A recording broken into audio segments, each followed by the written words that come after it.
For most of human history, cities did not exist. Human beings lived in small communities, scattered across landscapes shaped by seasons and survival. Villages rose beside rivers or fertile fields.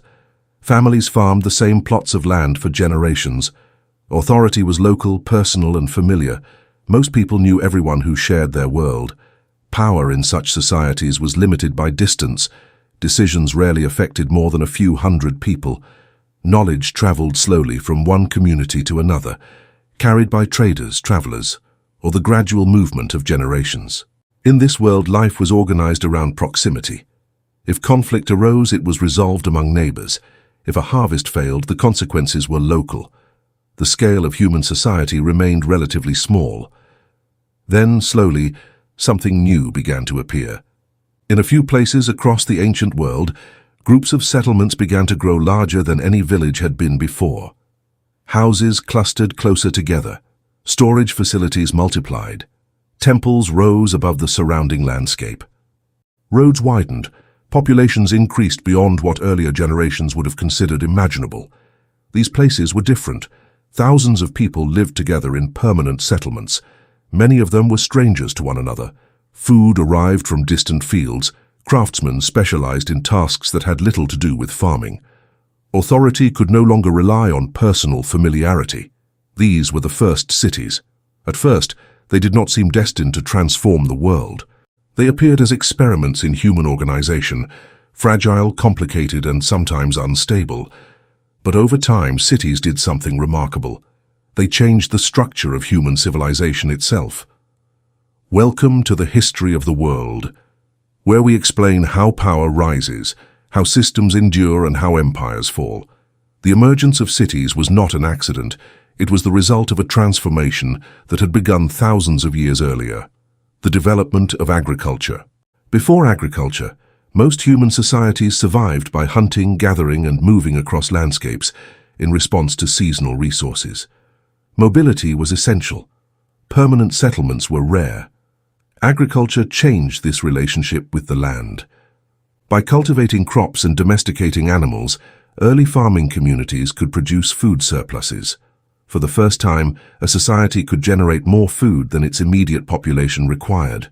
Surplus grain could be stored, redistributed, or traded. This single development altered the possibilities of social organization. If a community produced enough food, not everyone needed to farm.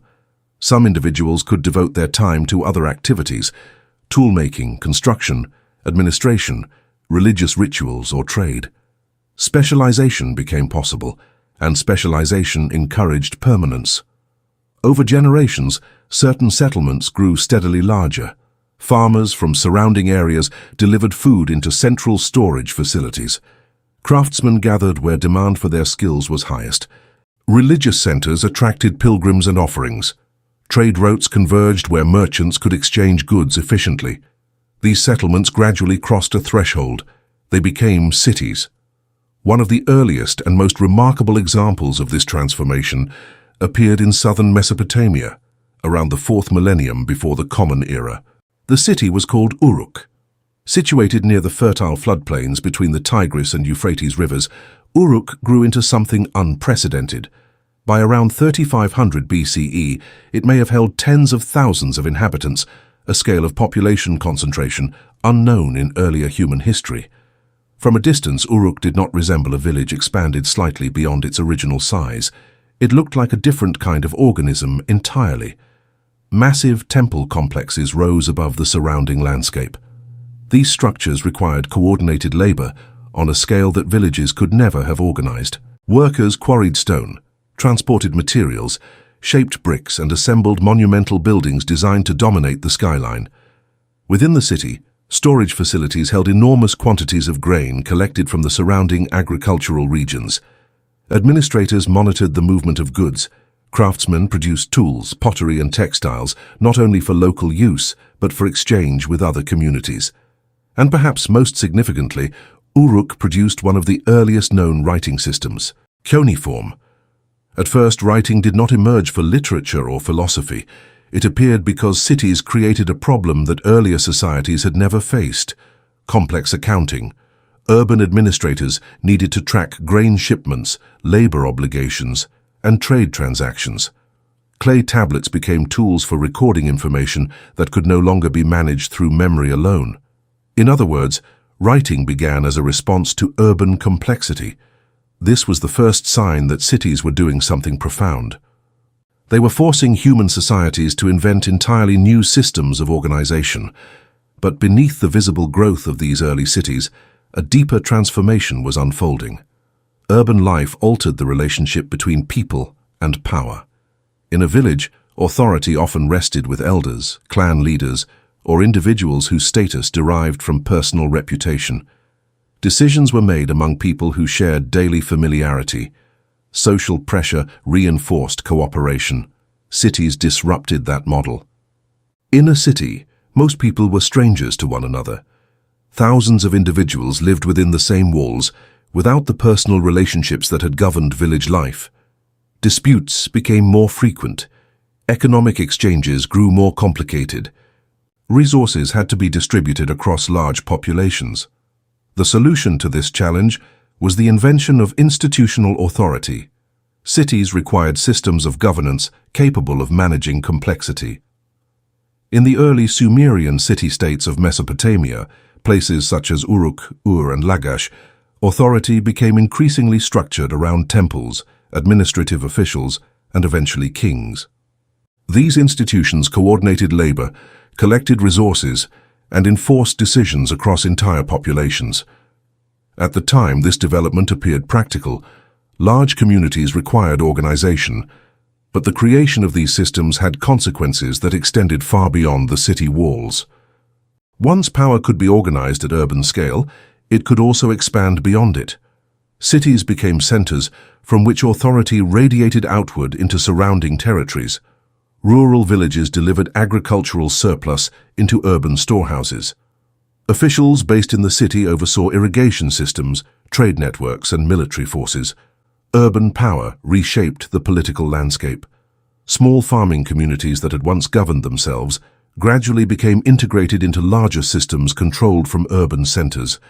This pattern repeated itself across many early civilizations. Cities became the cause of emerging states. In Mesopotamia, city-states competed with one another for control of land and trade routes. Kings commanded armies drawn from urban populations and surrounding villages. Victory allowed one city to dominate others, creating early forms of regional political power. One of the clearest examples of this process appears in the rise of Babylon under King Hammurabi in the 18th century BCE. Babylon began as one city among many in Mesopotamia, but through military conquest, political alliances, and administrative reforms, Hammurabi transformed it into the center of a much larger political system. To manage this expanded territory, Babylon relied on institutions developed within urban environments, legal codes, bureaucratic record-keeping, and officials capable of enforcing royal authority across multiple cities. Hammurabi's famous law code, one of the most celebrated legal documents in ancient history, reflects the challenges of governing complex urban societies. Villages rarely needed written laws. Cities did. When thousands of strangers interacted through trade, property ownership, and contractual agreements, disputes inevitably arose. Written law provided a framework for resolving conflicts that could not be settled through personal relationships alone. Urban life required formal rules, and once societies adopted those rules, the scale at which power could operate expanded dramatically. But cities did more than concentrate political authority. They accelerated the movement of knowledge. As urban populations grew, cities became hubs where ideas traveled more quickly than ever before. Merchants arriving from distant regions brought not only goods, but information about other cultures and technologies. Scholars gathered in places where intellectual exchange became possible. One of the most famous examples of this transformation occurred in the city of Athens during the classical period of Greek history. Athens was not the largest city of its time, nor the most powerful in purely military terms. But its dense urban environment created a space where citizens, philosophers, artisans, and political leaders interacted constantly. Public debate became a central feature of Athenian life. In the city's assembly and marketplaces, Political ideas were discussed openly among large groups of people. Philosophers such as Socrates and Plato engaged with audiences that could only exist in an urban setting, where thousands of individuals shared common spaces. In this environment, ideas moved rapidly. Philosophy, political theory, and scientific speculation flourished because the city provided the conditions necessary for intellectual exchange. Urban life created an audience for ideas and a network through which those ideas could spread. The same pattern appeared again in the Roman world. As the Roman Republic expanded and eventually became an empire, cities played a central role in maintaining imperial control. Roman cities were not simply population centers. They were administrative nodes linking vast territories into a coherent system. Roads connected urban centers across the Mediterranean world. Aqueducts supplied water to growing populations. Markets facilitated trade across enormous distances.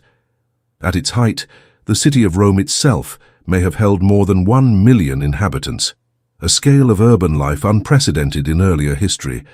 Managing such a population required systems of organization far beyond anything villages had ever known. Grain shipments arrived from North Africa and Egypt to feed the urban population. Public baths, forums, and entertainment venues structured daily life for large crowds. Administrative offices coordinated taxation, law enforcement, and public works across the imperial capital. Cities had become engines of civilization. They concentrated power, they accelerated knowledge, and they created social systems capable of organizing human life on a scale that earlier generations could scarcely imagine. But beneath the impressive scale of these early cities, another transformation was unfolding. Cities did not simply reorganize power and knowledge, they reorganized society itself. In small rural communities, social structures tended to remain relatively simple. Most people shared similar occupations. Farmers lived beside other farmers. Craftsmen produced goods primarily for their neighbors. Wealth differences existed, but they were usually limited by the modest scale of village life. Cities disrupted this balance. As populations concentrated within urban walls, new forms of economic activity emerged. Specialized professions multiplied. Administrators, soldiers, merchants, scribes, priests, builders, and laborers all occupied distinct roles within the same urban environment. With specialization came hierarchy. Some individuals accumulated wealth through trade or political influence. Others depended on daily wages or food distributions. Urban elites built large homes and sponsored public monuments, while poorer residents crowded into dense neighborhoods near workshops and markets. Cities did not invent inequality, but they made it visible. Few places illustrate this transformation more clearly than the city of Rome during the height of the Roman Empire. By the first centuries of the Common Era, Rome had grown into a vast urban center that dwarfed most cities of the ancient world. Its population may have exceeded 1 million inhabitants, drawing people from every corner of the Mediterranean. Within its walls lived senators, merchants, freed slaves, soldiers, craftsmen, and laborers from dozens of different cultures. Latin, Greek, and many other languages echoed through its streets. Markets overflowed with goods, transported from distant provinces. From the perspective of imperial power, Rome represented success. But maintaining life within such a large urban system required extraordinary coordination. The Roman government organized massive grain shipments from North Africa and Egypt to feed the population.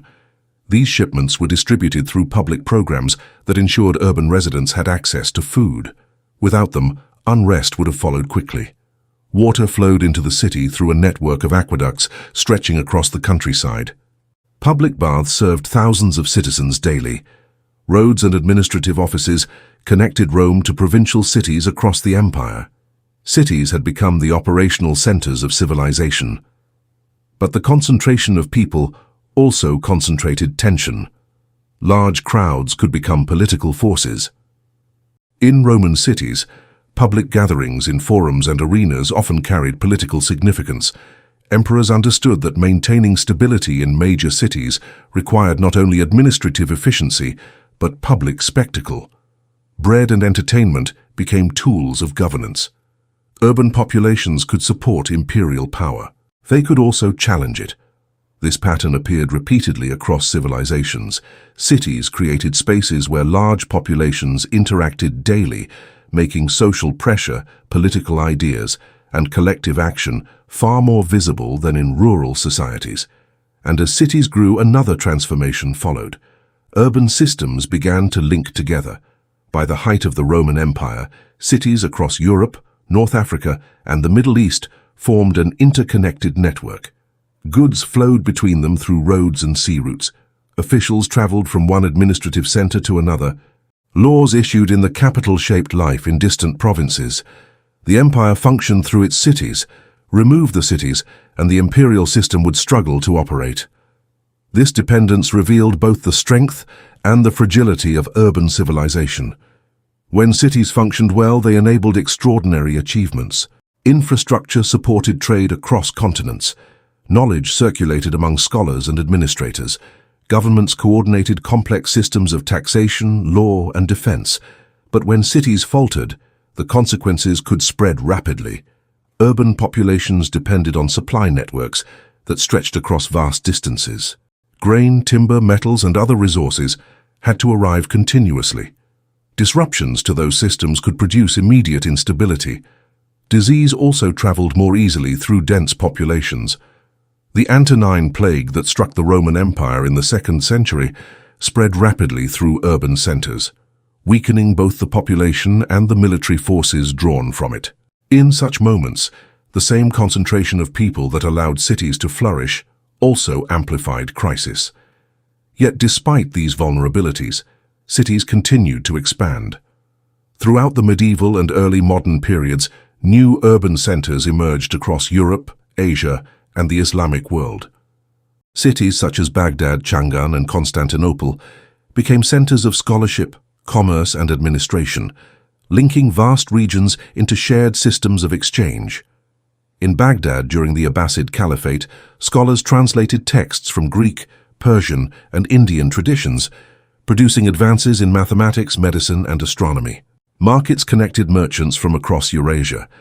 The city functioned as both intellectual and commercial crossroads. Similarly, Chang'an during the Tang dynasty served as one of the largest cities in the world, hosting diplomats, traders, and pilgrims from across Asia. Its carefully planned streets and administrative districts reflected a political system capable of governing enormous populations. In each of these cases, cities operated as engines of cultural and political development. But they also reinforced the central lesson of urban civilization. Cities change the scale at which human society operates. Once large populations gather in permanent settlements, the problems societies must solve become different. Food distribution, infrastructure, public health, and political coordination require systems capable of managing complexity. Villages can rely on familiarity. Cities require institutions, and institutions allow power to extend beyond local relationships into structured systems of governance. Over time, this transformation reshaped human civilization itself.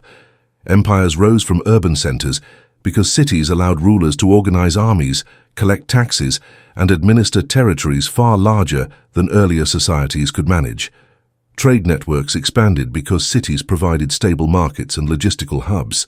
Knowledge advanced because urban environments brought specialists together in ways that rural communities rarely could. Cities did not simply host civilization, they structured it.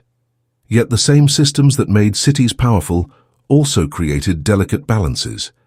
Urban life depends on continuous organization. Water must flow, food must arrive, roads must remain open, administrative systems must function. When these networks weaken, the effects appear quickly. History contains many examples of civilizations whose urban systems declined long before their political structures disappeared entirely. In parts of the Roman world, cities gradually shrank as trade networks weakened and administrative authority declined. Urban populations dispersed into smaller settlements. Public infrastructure deteriorated without centralized maintenance. Civilization did not vanish overnight, but the urban systems that had sustained it slowly changed form. This pattern reminds us of something essential about cities. They are both creations and commitments. Cities begin as solutions to human problems, places where resources, knowledge, and authority can be organized efficiently. But once they exist, societies become dependent on the systems that sustain them. Urban civilization creates possibilities that earlier societies could never imagine. It also creates responsibilities that must be maintained generation after generation. Today, billions of people live in cities across the world. The majority of humanity now experiences daily life within urban systems, transportation networks, water systems, digital infrastructure, economic markets, and administrative institutions that coordinate life for millions of individuals who may never meet one another. From one perspective, this represents the success of a transformation that began thousands of years ago in places like Uruk. From another perspective, it reveals how deeply human civilization now depends on the continued functioning of complex systems. Cities made civilization possible at scale, but they also remind us that the organization of human life, the systems that sustain millions of people, is never permanent. It must be maintained, adapted, and understood, because the same structures that allow cities to thrive can, under different conditions, become the sources of their greatest challenges. The past is quiet, but it's never done speaking. Subscribe to the history of the world, because understanding how it worked is the first step to understanding where we are now.